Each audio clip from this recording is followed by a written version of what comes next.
Il a sauvé une imposante femme apache de la rivière. Le lendemain, son père est venu avec une récompense inattendue. L'eau était plus profonde qu'elle n'en avait l'air. Le temps que Boone Carter réalise que quelque chose n'allait pas, le courant avait déjà emporté ce qui semblait être une silhouette massive luttant contre les rapides. La plupart des hommes auraient continué leur chemin. La plupart des hommes n'avaient pas vu ce qu'il avait vu dans ses mouvements désespérés, les coups délibérés et calculés de quelqu'un qui savait se battre, même contre la noyade. Elle mesurait près d'1,80 m quand il l'a finalement traînée sur la rive, l'eau s'écoulant de sa tenue en peau de daim qui semblait avoir été conçue pour quelqu'un d'une taille et d'une force inhabituelles. Ses yeux avaient une acuité qui le fit reculer instinctivement. Ce n'était pas n'importe quelle femme. Le perlage complexe de ses vêtements, la façon dont elle se tenait, même en crachant l'eau de la rivière, tout en elle suggérait l'importance. Mais elle ne parlait pas anglais, et quand elle le regarda, il y avait quelque chose dans son expression qui ressemblait moins à de la gratitude qu'à une évaluation. Elle disparut dans la nature avant l'aube, ne laissant que des empreintes humides et une unique plume d'aigle à côté de son sac de couchage. Boone supposa qu'il ne la reverrait jamais. Cette supposition dura exactement 18 heures. Quand le bruit de chevaux approchant atteignit son camp le soir suivant, Boone compta au moins une douzaine de cavaliers. Ils se déplaçaient avec la discipline de guerriers, mais il y avait quelque chose de cérémoniel dans leur formation. À leur tête chevauchait un homme dont la présence semblait commander l'air même qui l'entourait. Plus âgé, portant des cicatrices qui racontaient des histoires, vêtu d'une tenue d'apparat qui parlait de leadership. Les yeux de l'homme trouvèrent Boone immédiatement. Quand il parla, son anglais était parfait, mesuré et portait un poids qui rendait le silence environnant pesant. « Vous avez sorti ma fille de l'eau. » Ce n'était pas une question. D'une manière ou d'une autre, cet homme savait déjà tout. Mais la façon dont il dit « fille » serra la poitrine de Boone. Pas n'importe quelle fille. Et la façon dont les autres guerriers le regardaient suggérait que ce n'était pas n'importe quel chef. « Je suis venu discuter de votre récompense. » Le mot « récompense » flottait dans l'air comme la fumée d'un signal. Mais il y avait quelque chose dans le ton du chef qui suggérait que cette conversation portait sur bien plus que de la gratitude. Quelque chose qui allait changer tout ce que Boone pensait savoir sur sa vie solitaire à la frontière. Ce qu'il ne savait pas, c'est que son simple acte de courage avait mis en mouvement des événements qui allaient défier tout ce qu'il croyait sur l'honneur, le destin et ce que signifiait vraiment sauver la vie de quelqu'un. La rencontre. Le soleil du matin projetait de longues ombres sur le terrain rocheux lorsque Boone Carter entendit pour la première fois le son qui allait changer sa vie à jamais. Ce n'était pas le grincement habituel du cuir ou le reniflement de son cheval qui brisait le silence de la nature. C'était autre chose, un clapotis rythmique qui n'avait pas sa place dans ces contrées. Il suivait la rivière depuis 3 jours, se tenant sur les hauteurs où la vue s'étendait sur des kilomètres à la ronde. L'eau en contrebas coulait vite et profond, gonflée par les récentes tempêtes de montagne qui avaient transformé de doux ruisseaux en torrents. La plupart des voyageurs évitaient cette route, préférant les chemins plus longs mais plus sûrs à travers les vallées. Le clapotis s'intensifia à mesure qu'il approchait du bord de la rivière. À travers la brume matinale, il put distinguer une silhouette dans l'eau, quelqu'un luttant contre le courant avec des brasses puissantes et délibérées. Mais quelque chose n'allait pas. La personne perdait du terrain, emportée en aval vers une série de rochers déchiquetés qui sortaient du lit de la rivière comme des dents cassées. Boone descendit de cheval rapidement, ses bottes trouvant prise sur la rive glissante. La silhouette dans l'eau était plus grande qu'il ne l'avait prévu, se déplaçant avec le désespoir contrôlé de quelqu'un qui savait nager mais était submergé par la puissance brute de la rivière. Le courant était implacable, tirant la forme en difficulté vers les rochers à chaque seconde qui passait. Sans hésitation, il plongea dans l'eau glacée. Le froid le frappa comme un coup, mais il avança, se frayant un chemin à travers les rapides tumultueux. La personne devant lui était une femme, réalisa-t-il, mais différente de toutes les femmes qu'il avait rencontrées au cours de ces années à la frontière. Elle était grande, puissamment bâtie, avec de longs cheveux noirs qui flottaient derrière elle comme une bannière dans le courant. Ses vêtements en peau de daim étaient richement décorés de perles qui captaient la lumière du matin, même sous l'eau. Le travail artisanal était extraordinaire, suggérant que ce n'était pas une voyageuse ordinaire. Mais il n'y avait pas de temps pour s'interroger sur son identité. Les rochers se rapprochaient, et sa force l'abandonnait manifestement. Boone l'atteignit juste au moment où sa tête passait sous l'eau pour la 3e fois. Son bras se referma autour de sa taille, et il fut surpris par son poids solide et les muscles qu'il sentit sous le cuir mouillé. Elle ne paniqua pas à son contact, ne le combattit pas comme le font de nombreuses personnes qui se noient. Au lieu de cela, elle sembla l'évaluer, même en luttant pour respirer. Ses yeux sombres rencontrèrent les siens avec une intelligence à la fois féroce et calculatrice. Ensemble, ils luttèrent pour atteindre la rive, la femme apportant le peu de force qui lui restait à leur fuite des griffes de la rivière. Quand ils s'effondrèrent enfin sur la berge rocheuse, tous deux à bout de souffle, Boone se retrouva face à quelqu'un qui commandait le respect, même trempé et vulnérable. Elle l'étudia de ses yeux pénétrants, et pendant un instant, il eut l'impression que c'était lui qui était sauvé, plutôt que le sauveteur. Mais alors qu'elle se relevait dans toute sa hauteur impressionnante, essorant l'eau de ses longs cheveux, Boone réalisa que lui sauver la vie avait peut-être été la partie facile. Le plus difficile était de comprendre pourquoi quelqu'un comme elle se trouvait seule dans une eau aussi dangereuse. Un campement silencieux. Le silence de la femme était plus troublant que n'importe quel mot aurait pu l'être. Elle se tenait sur la rive, l'eau dégoulinant encore de sa robe en peau de daim, et regardait Boone avec une expression qui semblait peser et mesurer tout ce qui le concernait. Quand elle parla enfin, ce fut dans une langue qu'il ne reconnaissait pas, bien que le ton ne suggérât ni gratitude ni hostilité. Quelque chose de plus complexe qu'il ne pouvait déchiffrer. Boone leva les mains en un geste pacifique, se désignant lui-même. « Boone », dit-il simplement. « Boone Carter. » Elle inclina légèrement la tête, considérant cette information. Puis elle posa une main sur sa poitrine et prononça un seul mot qui sonnait comme l'eau qui coule, « Ayana ». La formalité de l'introduction semblait étrange, étant donné qu'il venait de la sortir d'une rivière en furie, mais Boone sentit qu'avec cette femme, chaque geste avait son importance. Elle se déplaçait avec la grâce contrôlée de quelqu'un habitué à commander, et malgré sa récente épreuve, il n'y avait rien de vaincu dans sa posture. Ayana se dirigea vers l'endroit où son cheval attendait patiemment, étudiant l'animal avec le même examen intense qu'elle avait porté à Boone. Elle passa la main le long du flanc du cheval, et l'animal répondit à son contact avec une approbation évidente. Même son cheval, habituellement méfiant envers les étrangers, semblait reconnaître quelque chose d'autoritaire en sa présence. Quand elle se retourna vers Boone, elle fit un geste vers l'aval, puis secoua la tête avec une fermeté sans équivoque. Le message était clair, quelle que soit la raison qui l'avait amenée à ce tronçon dangereux de la rivière, elle n'avait aucune intention de continuer dans cette direction.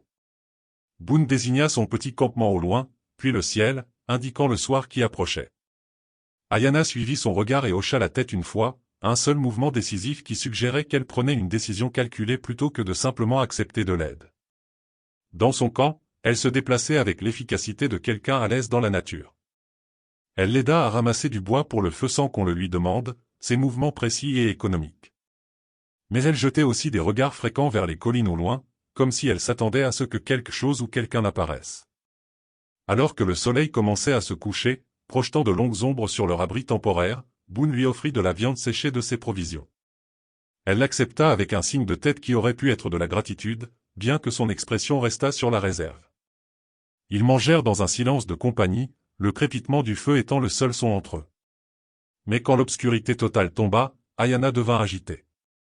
Elle se levait fréquemment, scrutant l'horizon avec la vigilance de quelqu'un qui savait lire le danger dans le paysage. Sa main se déplaçait parfois vers sa hanche, où Boone remarqua le contour d'un manche de couteau sous sa robe en peau de daim. Finalement, elle s'approcha de lui et parla de nouveau dans sa propre langue, cette fois avec une urgence indubitable. Elle se désigna, puis l'obscurité au-delà de leur feu, et secoua la tête avec emphase. Puis elle le désigna et fit un geste qui signifiait clairement « reste » ou « attends ». Avant que Boone ne puisse répondre, elle avait rassemblé ses affaires encore humides et s'était avancée dans les ombres au-delà de la lumière du feu. Il entendit ses mouvements pendant quelques instants, puis plus rien, si ce n'est les bruits normaux de la nature nocturne. Au matin, elle était partie. La seule preuve de sa présence était une série d'empreintes de pas s'éloignant du camp, et une unique plume d'aigle, placée délibérément à côté de son sac de couchage.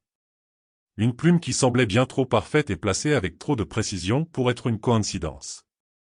Alors que Boone examinait la plume à la lumière du matin, il ne pouvait se défaire du sentiment que sa rencontre avec Ayana avait été bien plus qu'un simple sauvetage. Mais ce que cela pouvait être resté aussi mystérieux que la femme elle-même. La récompense. Boone passa la matinée à étudier les empreintes d'Ayana, essayant de comprendre l'histoire qu'elle racontait. Les traces menaient vers le nord, dans un terrain rocheux qui mettrait au défi même un pisteur expérimenté. Mais elles étaient délibérées, déterminées. Ce n'était pas quelqu'un qui fuyait en panique, c'était quelqu'un qui savait exactement où elle allait. Il rangea la plume d'aigle dans sa sacoche de sel et poursuivit son propre voyage vers l'ouest, mais se surprit à regarder constamment vers les collines du nord où sa piste avait disparu. La rencontre l'avait laissé avec plus de questions que de réponses, et les questions ont tendance à ronger un homme pendant les longues heures en selle. À midi, le soleil tapait sans pitié, et Boone décida de se reposer à l'ombre d'un groupe de peupliers près de la rivière.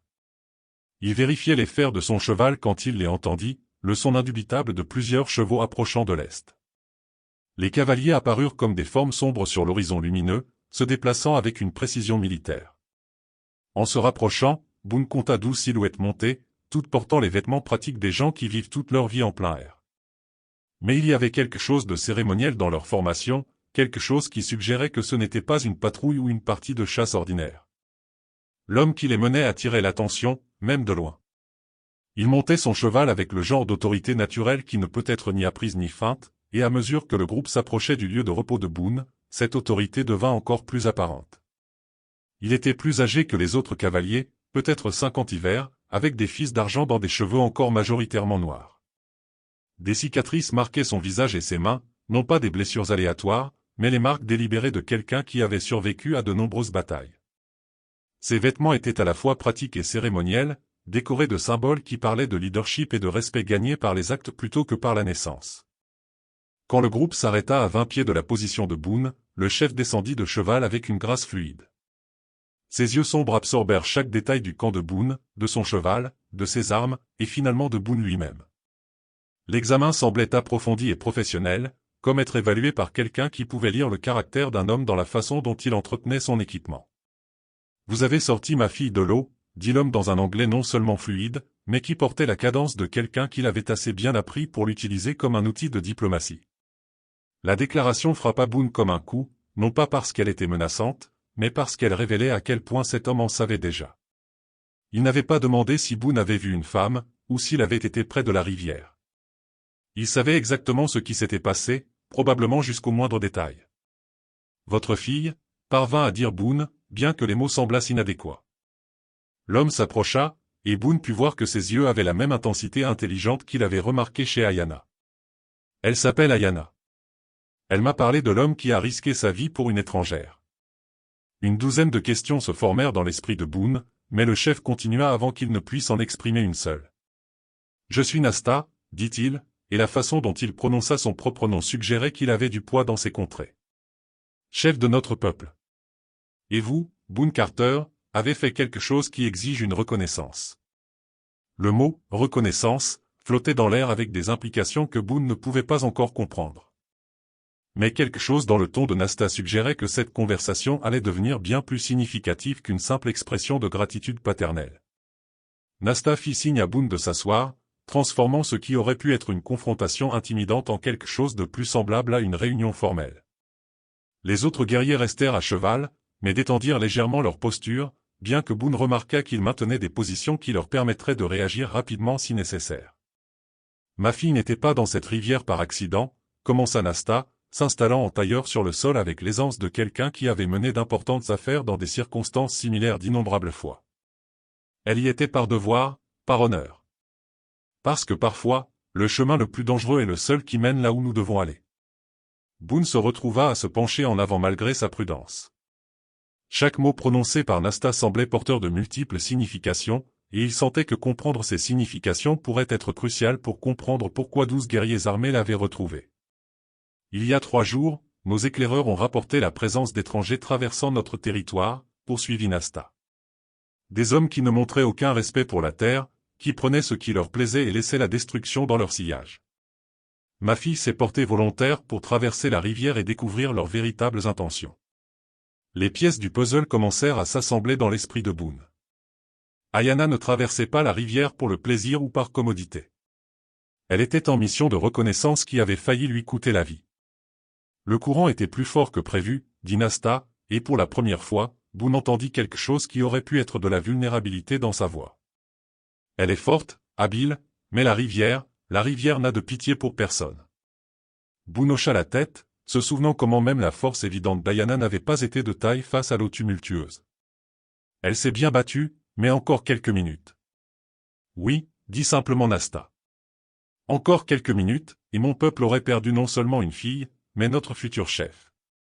Le poids de cette révélation s'abattit sur Boone comme une lourde couverture. Il n'avait pas seulement sorti une femme de la rivière, il avait sauvé la future chef de ce qui était de toute évidence une tribu importante. Cela crée ce que mon peuple appelle une dette d'équilibre, expliqua Nasta. Quand quelqu'un sauve la vie d'un chef, surtout quand cette personne risque sa propre vie dans le processus, la dette ne peut être remboursée par une simple gratitude. Un des guerriers à cheval dit quelque chose dans leur langue, et Nasta hocha la tête avant de se retourner vers Boone. Mes hommes me rappellent que vous auriez pu continuer votre voyage. Beaucoup l'auraient fait. La rivière était dangereuse, l'issue incertaine. Mais vous avez choisi le risque plutôt que la sécurité, le devoir envers une étrangère plutôt que le devoir envers vous-même. Boone se sentit mal à l'aise. N'importe quelle personne décente aurait fait la même chose. Non, dit fermement Nasta. Beaucoup de gens parlent de ce qu'ils feraient. Peu le font réellement quand le moment vient. Et encore moins le font pour quelqu'un qui n'est manifestement pas de leur propre peuple. Le chef se leva et se dirigea vers son cheval, récupérant quelque chose de ses sacoches de sel. Quand il revint, il tenait un paquet enveloppé dans du cuir souple. « C'est pour cela que je suis venu, » dit-il, sa voix prenant un ton formel qui fit même se redresser ses guerriers sur leur selle. « Pour discuter de votre récompense. » Le pouls de Boone s'accéléra. La façon dont Nasta prononçait le mot « récompense » suggérait que ce ne serait pas un simple cadeau de provision ou un laissez-passer sur leur territoire. Mais d'abord, continua Nasta, vous devez comprendre que ce que je m'apprête à offrir changera votre vie complètement. Une fois offerte, elle ne peut être reprise. Une fois acceptée, elle ne peut être annulée. Le silence qui suivit ne fut rompu que par le bruit des chevaux qui s'agitaient et le murmure lointain de la rivière où tout avait commencé. Nasta déballa soigneusement le paquet de cuir, révélant un médaillon finement ouvragé qui capta la lumière du soleil de l'après-midi. Le travail du métal ne ressemblait à rien de ce que Boone avait vu, pas les ornements en argent brut courant dans les postes de traite de la frontière, mais quelque chose qui parlait d'un artisanat ancien et d'une profonde signification culturelle. Ce médaillon est dans ma famille depuis 7 générations, expliqua Nasta, le tenant pour que Boone puisse voir les gravures détaillées qui couvraient sa surface. Il n'est donné qu'à ceux qui se sont montrés dignes de notre plus profonde confiance et de notre plus grand respect. Boone étudia le médaillon, reconnaissant que, bien que magnifique, il n'était clairement pas la récompense complète que Nasta avait mentionnée. Le ton formel du chef et les expressions sérieuses de ses guerriers suggéraient que quelque chose de bien plus significatif allait suivre. Mais le médaillon n'est qu'un symbole, continua Nasta, le réemballant soigneusement. La véritable récompense est ce qu'il représente, l'acceptation dans notre tribu en tant que membre à part entière, avec tous les droits et responsabilités que cela implique. Les mots frappèrent Boone avec une force inattendue. Au cours de toutes ces années à la frontière, se déplaçant d'un endroit à l'autre sans attache permanente, il n'avait jamais envisagé la possibilité d'appartenir vraiment à un endroit. L'idée était à la fois séduisante et terrifiante. Vous auriez une terre à vous, expliqua Nasta, la protection de la tribu, une voix dans nos conseillers. Il fit une pause, jetant un coup d'œil à ses guerriers avant de continuer, si vous vous montrez digne avec le temps, la possibilité d'un mariage avec quelqu'un d'un rang approprié. L'esprit de Boone se tourna immédiatement vers Ayana, se souvenant de ses yeux intelligents et de sa présence imposante. L'implication dans les mots de Nasta semblait claire, bien que rien n'ait été dit directement. Mais, continua Nasta, son ton devenant plus sérieux, accepter cette offre signifie laisser votre ancienne vie complètement derrière vous. Vous vivriez comme nous vivons, suivriez nos coutumes, accepteriez nos lois. Il n'y aurait pas de retour possible à l'existence solitaire que vous avez connue. Un des guerriers parla brièvement dans leur langue, et Nasta hocha la tête. Mes hommes me rappellent que nous ne faisons pas cette offre à la légère. En 20 ans de leadership, je ne l'ai étendue que 2 fois auparavant. Les 2 fois à des hommes qui avaient sauvé la vie de membres de la tribu dans des circonstances qui ont prouvé leur caractère au-delà de tout doute. Boone se retrouva à fixer le médaillon emballé, essayant de comprendre ce qui lui était offert. Un foyer, une famille, un peuple auquel appartenir. Tout ce qui manquait à son existence sans racines. Vous n'avez pas à répondre immédiatement, dit Nasta, bien que son ton suggéra que ce n'était pas une offre qui pouvait rester ouverte indéfiniment. Mais vous devriez savoir que nos éclaireurs signalent que d'autres de ces étrangers entrent sur notre territoire. Ce que ma fille enquêtait quand elle a failli se noyer. Leurs intentions envers notre peuple ne sont pas claires, mais leurs actions suggèrent qu'ils pourraient constituer une menace. L'implication était évidente, rejoindre la tribu signifierait accepter non seulement les avantages de l'adhésion, mais aussi les dangers qui l'accompagnaient. Si vous acceptez notre offre, continua Nasta, on attendra de vous que vous vous teniez à nos côtés contre toute menace envers notre peuple. Votre vie deviendrait liée à la nôtre de manière bien plus profonde qu'une simple amitié ou alliance. Boone leva les yeux pour rencontrer le regard fixe de Nasta, réalisant que sa réponse à cette question déterminerait non seulement son propre avenir, mais peut-être aussi celui de toutes les personnes présentes. La décision. Le poids de la décision pesait lourdement sur les épaules de Boone alors qu'il considérait l'offre de Nasta. Toute sa vie avait été définie par le mouvement, par la liberté de choisir sa propre direction sans tenir compte des besoins ou des attentes des autres. L'idée d'un engagement permanent lui semblait à la fois étrangère et étrangement séduisante. « Puis-je demander, dit prudemment Boone, ce qui est arrivé aux deux hommes qui ont accepté cette offre avant moi ?» L'expression de Nasta devint solennelle. Le premier s'est montré digne à tous égards. Il est devenu l'un de nos guerriers les plus respectés et a vécu parmi nous pendant 30 ans, jusqu'à ce que l'âge l'emporte. Ses enfants perpétuent encore son héritage au sein de la tribu. Il fit une pause avant de continuer. Le second a découvert que la vie de responsabilité partagée n'était pas ce à quoi il s'attendait. Après 2 ans, il a choisi de partir. Nous nous sommes séparés en amis, mais il ne pouvait jamais revenir. L'honnêteté de la réponse frappa Boone comme étant significative. Nasta n'essayait pas de cacher les défis ou de peindre une image irréaliste de ce que signifierait l'appartenance à la tribu. Les étrangers que vous avez mentionnés, dit Boone, à quel point la menace qu'ils représentent est-elle sérieuse? Un des guerriers se pencha en avant sur sa selle et parla rapidement à Nasta, qui écouta attentivement avant de traduire. L'Ougri dit qu'ils ont pris des chevaux sans permission, chassé dans des zones sacrées pour notre peuple et montré un manque de respect pour la terre elle-même. Hier, ils ont brûlé une section de forêt simplement pour se frayer un chemin. La destruction désinvolte décrite dérangea Boone plus que ne l'aurait fait une hostilité pure et simple. Des hommes qui montraient un tel mépris pour la terre et ses habitants étaient imprévisibles et potentiellement dangereux pour tout le monde dans la région. « Combien sont-ils » demanda Boone. « Nos éclaireurs en comptent 15, peut-être 20, répondit Nasta. Bien armés, mais mal organisés. Ils se déplacent comme des hommes habitués à prendre ce qu'ils veulent sans conséquence. » Boone se mit à penser à Ayana, se souvenant de sa vigilance autour du feu de camp et de la façon dont elle avait scruté l'horizon comme si elle s'attendait à des ennuis. Si elle enquêtait sur ces hommes lorsque la rivière a failli l'emporter, leur menace pour la tribu était clairement prise au sérieux. « Si j'acceptais votre offre, dit lentement Boone, attendrait-on de moi que j'aide à m'occuper de ces étrangers? On attendrait de vous que vous vous teniez aux côtés de votre peuple, répondit Nasta. Comme nous nous tiendrions aux vôtres. C'est ce que signifie appartenir à un endroit. La simplicité de la déclaration portait un poids profond. Boone avait passé des années à éviter exactement ce genre d'engagement, préférant l'indépendance nette de ne répondre qu'à lui-même. Mais il commençait à réaliser que l'indépendance et l'isolement n'étaient pas la même chose, et que l'un pouvait devenir une prison aussi confinée que n'importe quelle geôle. « J'aurais besoin d'en savoir plus sur vos coutumes, dit Boone. Vos lois, vos traditions. Je ne voudrais pas déshonorer votre peuple par ignorance. » Quelque chose qui aurait pu être de l'approbation vacilla dans les yeux de Nasta. « Ayana s'est portée volontaire pour vous servir de guide, si vous acceptez. Elle connaît nos coutumes mieux que quiconque, et elle a déjà déclaré que votre caractère a été prouvé par vos actions. » La mention d'Ayana envoya une chaleur inattendue dans la poitrine de Boone. La pensée d'apprendre d'elle, de voir cette intensité intelligente appliquée à l'enseignement plutôt qu'à l'évaluation, était plus attrayante qu'il ne voulait l'admettre. « Combien de temps ai-je pour décider » demanda Boone. « Le soleil se couchera dans 4 heures, répondit Nasta. Avant qu'il ne se lève à nouveau, vous devrez me donner votre réponse. L'échéance était plus proche que ce à quoi Boone s'attendait, mais c'était peut-être approprié. Certaines décisions se prenaient mieux rapidement, avant que le doute ne puisse obscurcir le jugement ou que la peur ne puisse vaincre le courage. Alors que l'après-midi avançait, Nasta et ses guerriers établirent leur camp à proximité, donnant à Boone de l'espace pour réfléchir à sa décision tout en indiquant clairement qu'ils attendraient sa réponse. La proximité semblait respectueuse plutôt que menaçante, mais elle garantissait également qu'il n'y aurait aucun moyen d'éviter le choix qui s'offrait à lui. Boone se retrouva à marcher jusqu'à la rive de la rivière, là où il avait pour la première fois sorti Ayana des eaux tumultueuses. Le courant coulait toujours vite et profond, indifférent aux drames humains qui se jouaient le long de ses rives.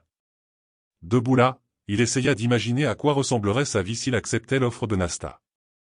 L'existence solitaire qu'il avait connue pendant des années lui parut soudain moins comme la liberté et plus comme le vide. Il pensa aux innombrables nuits où il avait campé seul, avec seulement son cheval pour compagnie et personne pour se soucier de sa survie. L'indépendance qu'il avait emprisée commençait à ressembler à une forme d'exil. Mais accepter l'offre de Nasta signifierait plus que simplement gagner de la compagnie. Cela signifierait la responsabilité du bien-être des autres, la participation à des décisions qui affectaient une communauté entière, et la possibilité d'un conflit avec les étrangers qui menaçaient le territoire de la tribu. Comme invoqué par ses pensées, le bruit de pas approchant le fit se retourner.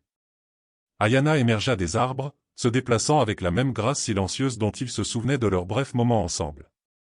Elle avait troqué sa tenue en peau de daim endommagée par l'eau pour des vêtements à la fois pratiques et cérémoniels, décorés de perles qui semblaient raconter des histoires et de motifs qu'il ne pouvait pas lire. « Mon père dit que vous considérez son offre, » dit-elle dans un anglais accentué mais clair. « C'est le cas, » répondit Boone, bien que je ne sois pas sûr d'être la bonne personne pour ce qu'il a en tête. Ayana s'approcha, l'étudiant de ses yeux pénétrants. « Quand vous m'avez sorti de la rivière, avez-vous pensé si vous étiez la bonne personne pour cette tâche ? » La question le prit au dépourvu. « Non. J'ai juste agi. »« Exactement, » dit-elle. « Vous avez vu quelqu'un en danger et vous avez réagi sans calculer le risque pour vous-même ni vous demander si vous étiez qualifié pour aider. C'est pourquoi mon père croit que vous vous intégreriez bien parmi notre peuple. » Elle fit un geste vers la rivière. « Nos coutumes enseignent que lorsque quelqu'un sauve une vie, il devient d'une certaine manière responsable de cette vie. Mais elles enseignent aussi que la personne sauvée devient responsable de la vie de son sauveteur. » Le pouls de Boone s'accéléra aux implications de ces paroles. « Qu'est-ce que cela signifie exactement ? » Cela signifie, dit Ayana en se rapprochant jusqu'à ce qu'il puisse sentir la sauge et l'herbe douce dans ses cheveux, que si vous rejoignez notre tribu, vous ne seriez pas seul pour apprendre nos coutumes. Je serai lié par l'honneur de vous aider à réussir. La chaleur dans sa voix suggérait que ce lien ne serait un fardeau pour aucun d'eux. Les étrangers que mon père a mentionnés, dit Boone, sont-ils vraiment si dangereux ? L'expression d'Ayana devint sérieuse. Assez dangereux pour que nos éclaireurs signalent qu'ils se rapprochent de notre village principal. Assez dangereux pour que nos guerriers se préparent à la possibilité d'un conflit. Si vous nous rejoignez, vous nous rejoindriez à un moment où vos compétences pourraient être rapidement mises à l'épreuve. Elle fit une pause, puis ajouta doucement, mais aussi à un moment où un guerrier supplémentaire, surtout un dont le courage a déjà été prouvé, serait des plus précieux pour notre peuple. Le soleil commençait à descendre vers l'horizon, et Boone savait que son temps pour décider s'écoulait. Alors que le soleil touchait l'horizon, peignant le ciel de nuances d'or et de cramoisie, Boone retourna à l'endroit où Nasta attendait près du feu. Le chef leva les yeux à son approche, son visage buriné ne révélant rien de ses pensées ou de ses attentes. « J'ai une réponse, » dit Boone en s'asseyant en face de Nasta. Les guerriers rassemblés autour du feu se turent, et même Ayana, qui l'avait suivi depuis la rive, semblait retenir son souffle. « J'accepte votre offre, » continua Boone, sentant le poids des mots en les prononçant. « Mais je veux que vous sachiez que je n'ai jamais appartenu à aucun endroit auparavant. Je ne serai peut-être pas bon à ça au début. » Un sourire se dessina sur le visage de Nasta, la première expression vraiment chaleureuse que Boone avait vue de lui. Les meilleurs membres d'une tribu sont souvent ceux qui choisissent d'appartenir, plutôt que ceux qui y sont nés. Le chef attrapa le paquet de cuir et déballa soigneusement le médaillon une fois de plus. « Ceci vous attendait depuis le moment où vous êtes entré dans cette rivière, » dit-il en se levant et en s'avançant. Alors que Nasta plaçait le médaillon autour du cou de Boone, le métal semblait chaud contre sa poitrine, comme s'il avait absorbé la chaleur du feu. Son poids était substantiel, mais pas inconfortable, un rappel tangible de l'engagement qu'il venait de prendre. « Bienvenue parmi notre peuple, Boone Carter, » dit formellement Nasta.